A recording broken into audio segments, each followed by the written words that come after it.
Bank manager sa Davao City ni angkon nga nangawat siya og kapin sa 4 million pesos ni adtong 2013 sa managlahing bank accounts aron ibayad sa iyang utang tungod sa pagpa-renovate sa iyang balay. Ang suspect na ila nga si Joanne Fandino, kanhi kiosk manager sa Bank of the Philippines Express Banking Center sa NCCC Mall sa Davao City.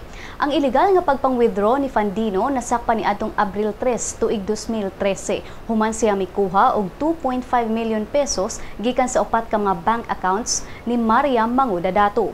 Dinhi na nasayrang naka-withdraw sab di ay si Fandino sa nilabayng mga higayon og 939,200 pesos gikan ni Jocelyn Abisamis, 500,000 pesos gikan ni Jason Chongson ug 275,000 pesos and 200 gikan ni JP Abisamis. Si BPI Davao Assistant Vice President ug Business Director Art Perez nibuti nga giingong gipeke ni Fandino ang mga pirma sa iyang magikuhaan og kwarta aron mogawas kini nga otorisado.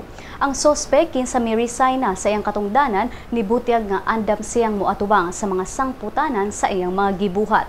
Gisiguro sab niya sa bangko nga dili siya modagan sa iyang mga responsibilidad. Gani mato niya nga iya nang gihatag ang iyang passbook ug ila nang gibaligya ang iyang property aron mabayran ang tanang demandable receivable sa iyang account ug ubang mga loans.